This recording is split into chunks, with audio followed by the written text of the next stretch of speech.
Hello and welcome to another episode of Diamond Dave's Workshop. Today we're going to be looking at towing. Many people tow something behind the motorhomes, whether it be a motorbike on a trailer or a small box trailer to extend your payload, or even, as in my case, a race car on a trailer. First thing obviously you need is a tow bar. Now, before 2012 there was very little legislation that applied to motorhome tow bars. Since 2012 the tow bar has to be type approved. That means it has to be designed, tested and approved for that vehicle that it's fitted to. This is a tow bar I took off a motorhome recently. Not a particularly good design. The main sidewall section is too thin, not really strong enough. The welding isn't terribly good, and it was only fastened to the chassis with 4 fixings. The other thing about this tow bar is this extension bar is too long. It allows a lot of flex. On a motorhome with about 2 metres overhang from the rear axle to the back of the van, that will add another ½ metre nearly, and that just aggravates any bounce. It will be very unpleasant to tow anything on that tow bar.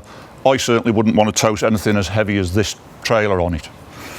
Let's have a look at the tow bar itself. Modern tow bars have to be a proprietary made unit, nice and strong. This is actually 10mm thick steel, properly designed for this vehicle. Somewhere on the tow bar will be a data plate that will give the maximum it can tow, the maximum weight it can tow, and the maximum download applied to the tow ball.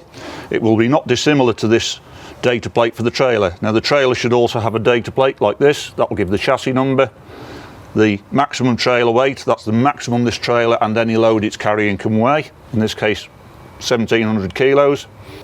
Maximum nose weight, which is the downward force on the tow ball, and then the 2 axle weights, 1 and 2, 850 kilos each.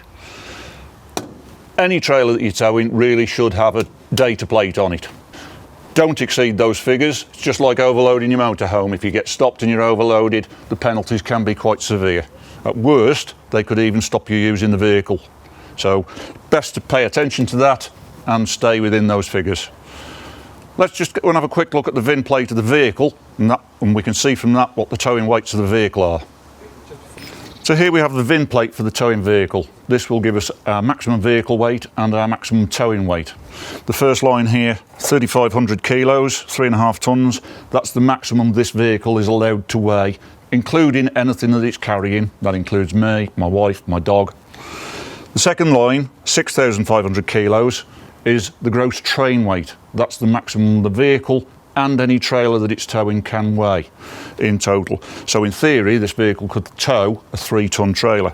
Then the next line is the front axle maximum, 2,100 kilos, and finally the rear axle maximum of 2,400 kilos. Obviously, if you're towing a trailer, you need to bear in mind those weights, especially the rear axle weight. If your vehicle is close to its rear axle limit without a trailer on, you have to bear in mind that when you put a trailer on the back, and you might have 100 kilos nose weight on the trailer, that's another 100 kilos being applied on the rear axle. So just be careful of that. And finally, the last thing you need to be aware of is licenses. Now to tow, you need C1 plus E on your license. C1 is the light truck up to 7.5 tons, and the E is the trailer allowance. So in total, with the C1 plus E, you could drive an outfit weighing a total of 8,250 kilos. That's a 7.5 ton vehicle and a 750 kilo trailer, or any combination up to that maximum. Pay attention to your weights, pay attention to your VIN plates, pay attention to your detail plates on your trailer and your tow bar, and you won't go far wrong.